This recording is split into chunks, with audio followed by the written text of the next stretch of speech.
سورہ احزاب کی آیت نمبر 59 سورہ احزاب کا 8واں رکوع 22ویں پارے کا 5واں رکوع۔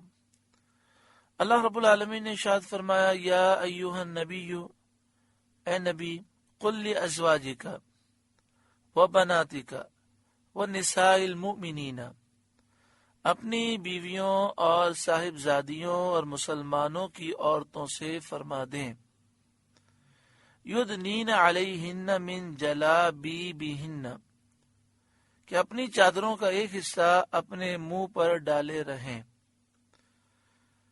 اس آیت کریمہ میں ایک تو اس وسوسے کا جواب ہو گیا جو بعض نادان یہ کہتے ہیں قرآن پاک میں چہرہ چھپانے کا ذکر ہی نہیں، تو یہاں پر واضح ذکر ہے کہ اعلیٰ حضرت امام اہل سنت نے بھی یہی ترجمہ کیا، اپنی چادروں کا ایک حصہ اپنے منہ پر ڈالے رہیں۔ اور حضرت صدر الافاضل جو اعلیٰ حضرت کے خلیفہ ہیں، انہوں نے اس کی تفسیر یہ لکھی، اپنی چادر کا ایک حصہ اپنے منہ پر ڈالے رہیں اور سر اور چہرے کو چھپائیں۔ تو سر چھپانا، چہرہ چھپانا اس سے ثابت ہے۔ آگے فرمایا، اور سر اور چہرے کو چھپائیں جب کسی حاجت کے لیے ان کو نکلنا ہو۔ تو نامحرم مردوں کے سامنے جب جانا ہو تو چہرہ چھپانے کا ذکر یہاں پر موجود ہے۔ دوسرا ایک وسوسہ کہ یہ پردے کے جتنے احکامات ہیں یہ ازواج مطہرات کے لیے ہیں، عام عورتوں کے لیے نہیں ہیں، تو اس آیت کریمہ میں اس کا بھی رد ہے۔ یا ایھا النبی، اے نبی، قل لازواجک، آپ فرمائیے اپنی بیویوں سے، وبناتک، اپنی بیٹیوں سے، ونساء المؤمنین، اور مسلمان عورتوں سے فرما دیں۔ تو پردے کا حکم سب کے لیے ہے۔ یدنین علیہن من جلابیبہن، اپنی چادروں کا ایک حصہ اپنے منہ پر ڈالے رہیں اور سر اور چہرے کو چھپائیں جب کسی ضرورت کے لیے ان کو گھر سے باہر نکلنا ہو۔ یہاں پر جلابیب کا لفظ ہے۔ جلابیب بہت بڑی چادر کو کہتے ہیں، جیسے لحاف ہوتا ہے اس طرح کی بڑی چادر کو جلابیب کہتے ہیں، یعنی جب عورتیں گھر سے باہر نکلیں تو اس طرح بہت بڑی چادر میں اپنے آپ کو پوری طرح چھپا لیں، اور جس طرح چادر ڈھیلی ڈھالی ہوتی ہے، اگر برقع بھی پہنے تو ایسا ہی ڈھیلا ڈھالا ہو، اور اس چادر سے اپنے سر کو بھی چھپا لیں اور اپنے چہرے کو بھی چھپا لیں۔ اللہ تعالی ہماری ماؤں، بہنوں اور بیٹیوں کو شرم و حیا کی چادر نصیب فرمائے۔ اس قدر واضح حکم کے باوجود نہ جانے میڈیا پر بیٹھ کر لوگ یہ کیوں کہہ دیتے ہیں کہ پورے قرآن میں کہیں چہرہ چھپانے کا ذکر ہی نہیں، کہیں پردے کا ذکر ہی نہیں۔ اللہ سب کو ہدایت نصیب فرمائے۔ ذالک ادنیٰ ان یعرفن فلا یؤذین، یہ اس سے نزدیک تر ہے کہ ان کی پہچان ہو تو ستائی نہ جائیں، یعنی ان کی پہچان ہو جائے کہ یہ آزاد عورتیں ہیں، یہ احترام والی عورتیں ہیں، فلا یؤذین، تو ستائی نہ جائیں، اور منافقین ان کے در پہ نہ ہوں۔ منافقین کی عادت تھی کہ وہ کنیزوں، باندیوں کو چھیڑا کرتے تھے، اس لیے آزاد عورتوں کو حکم دیا کہ وہ چادر سے جسم ڈھانپ کر، سر اور منہ چھپا کر باندیوں سے، کنیزوں سے اپنی وضع ممتاز کر دیں۔ یہ تو ہر کوئی سمجھتا ہے کہ جو ہماری بہن شرم و حیا کا پیکر بن کر، شرعی پردہ کر کے، جب وہ نگاہ نیچی کیے ضرورتاً گھر سے باہر نکلتی ہے تو کسی کی جرت ہی نہیں ہوتی کہ اس کی طرف آنکھ اٹھا کر دیکھے۔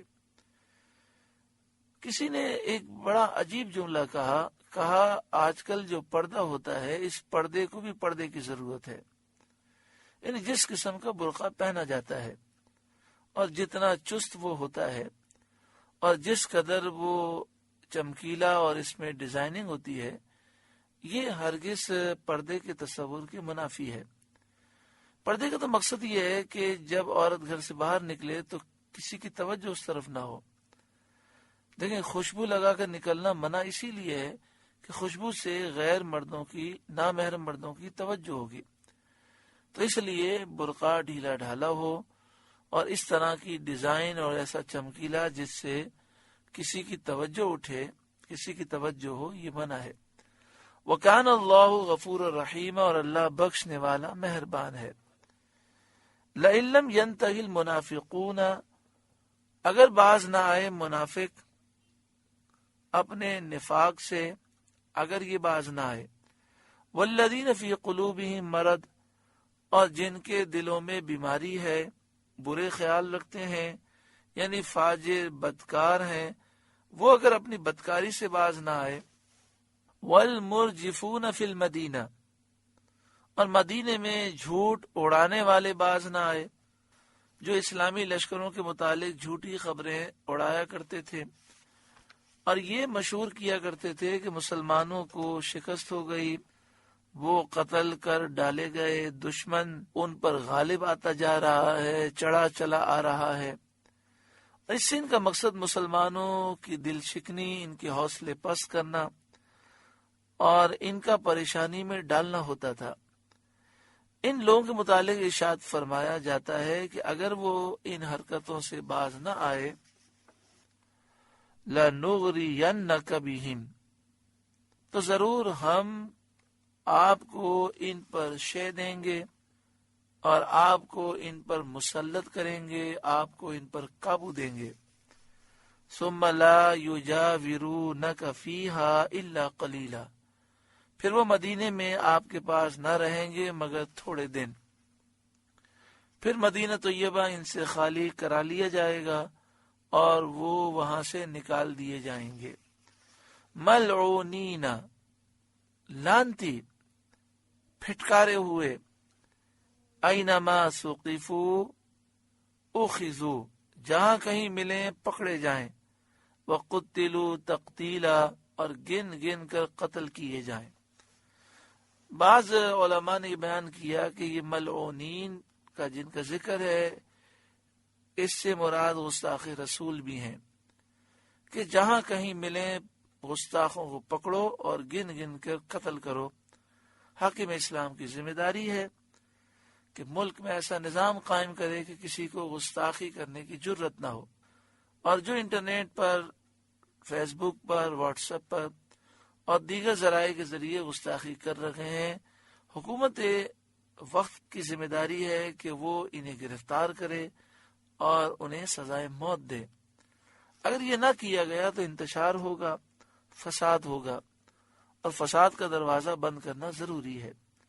سنت اللہ فی الذین خلو من قبل، اللہ کا دستور چلا آتا ہے ان لوگوں میں جو پہلے گزر گئے، یعنی پہلی امتوں کے منافقین جو ایسی حرکات کرتے تھے، ان کے لیے بھی اللہ تعالی کا طریقہ یہی رہا، ان کے لیے بھی سنت الہیہ یہی رہی کہ جہاں پائے جائیں مار ڈالے جائیں۔ وَلَن تَجِدَ لِسُنَّتِ اللَّهِ تَبْدِيلًا، اور تم اللہ کا دستور ہرگز بدلتا نہ پاؤ گے۔ يَسْأَلُكَ النَّاسُ عَنِ السَّاعَةِ، لوگ آپ سے قیامت کو پوچھتے ہیں، قیامت کے بارے میں پوچھتے ہیں کہ قیامت کب ہوگی۔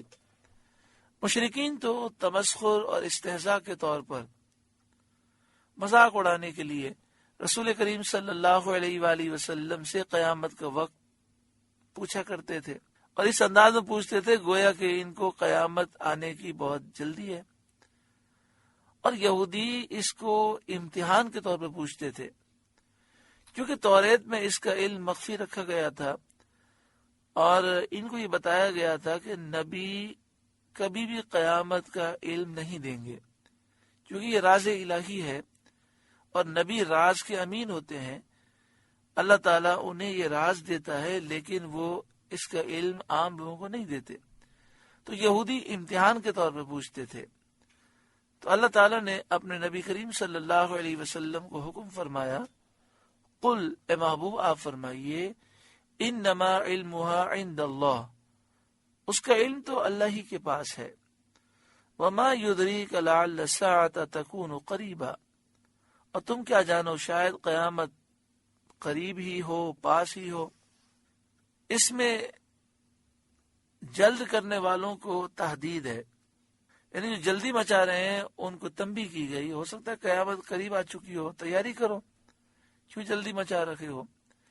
اور جو امتحاناً سوالات کرنے والے تھے ان کا منہ بند کر دیا گیا اور انہیں خاموش کرا دیا گیا۔ ان اللہ لعن الکافرین، بے شک اللہ نے کافروں پر لعنت فرمائی، وَأَعَدَّ لَهُمْ سَعِيرًا، اور ان کے لیے بھڑکتی آگ تیار کر رکھی ہے، خالدین فیہا ابدا، اس میں ہمیشہ رہیں گے، لا یجدون ولیا ولا نصیرا، اس میں نہ کوئی حمایتی پائیں گے نہ مددگار، کوئی ایسا مددگار، کوئی ان کا دوست، کوئی حمایتی نہیں ہوگا جو انہیں اللہ کے عذاب سے بچا سکے۔ یوم تقلب وجوہہم فی النار، جس دن ان کے منہ الٹ الٹ کر آگ میں تلے جائیں گے۔ اللہ اکبر۔ یقولون، کہتے ہوں گے، یا لیتنا، ہائے کسی طرح، اطعنا اللہ، ہم نے اللہ کا حکم مانا ہوتا، وَأَطَعْنَا الرَّسُولَ، اور رسول کا حکم مانا ہوتا، اگر دنیا میں مانا ہوتا تو آج ہم اس عذاب میں گرفتار نہ ہوتے۔ وَقَالُوا، اور کہیں گے، ربنا، اے ہمارے رب، اِنَّا أَطَعْنَا سَادَتَنَا وَكُبَرَاءَنَا، اے ہمارے رب، ہم اپنے سرداروں اور اپنے بڑوں کے کہنے پر چلے، یعنی قوم کے سرداروں، لیڈروں، پیشواؤں، بڑی عمر کے لوگوں اور اپنی جماعت کے عالموں کے کہنے پر چلے۔ انہوں نے ہمیں کفر کی تلقین کی، جیسے قادیانی ہیں، ان میں بھی بعض لوگ کہلاتے ہیں جو اپنے آپ کو عالم کہتے ہیں، جو گستاخ صحابہ ہیں، گستاخ رسول ہیں، گستاخ اولیاء ہیں، مسلمانوں پہ شرک و بدعت کے جھوٹے الزام لگانے والے ہیں، حضور کی تعظیم اور محبت سے روکنے والے ہیں۔ تو ان میں بھی بعض لوگ مولوی کہلاتے ہیں، عالم کہلاتے ہیں، پیشوا ہیں، لیڈر ہیں، اور ان کے جو پیروکار ہیں آنکھیں بند کر کے ان کے پیچھے چل رہے ہیں۔ یہ لوگ خود بھی گمراہ ہیں اور اپنے پیچھے چلنے والوں کو بھی گمراہ کرتے ہیں۔ وقالو، اور وہ کہیں گے، ربنا، اے ہمارے رب، انا اطعنا سادتنا وکبراءنا، ہم اپنے سرداروں اور اپنے بڑوں کے کہنے پر چلے، فَأَضَلُّونَا السَّبِيلَ، تو انہوں نے ہمیں راہ سے بہکا دیا، ہمیں گمراہ کر دیا۔ ربنا، اے ہمارے رب، آتِهِمْ ضِعْفَيْنِ مِنَ الْعَذَابِ، انہیں آگ کا دونا عذاب دے، انہیں آگ کا دونا عذاب دے، کیونکہ وہ خود بھی گمراہ ہوئے اور انہوں نے دوسروں کو بھی گمراہ کیا۔ وَلْعَنْهُمْ لَعْنًا كَبِيرًا، اور ان پر بڑی لعنت کر۔ کل بروز قیامت تو وہ اپنے لیڈروں اور ایسے لوگوں سے بیزاری کا اظہار کریں گے۔ درس یہ دیا جا رہا ہے کہ دنیا میں ہی ایسے لوگوں سے بیزار ہو جاؤ، رسول اللہ کا دامن تھام لو، قبر و آخرت میں وہی آقا کام آنے ہیں۔ سورہ احزاب کا 8واں رکوع مکمل ہوا۔ اللہ تعالیٰ اس رکوع کی نصیحتوں پر عمل کی توفیق عطا فرمائے۔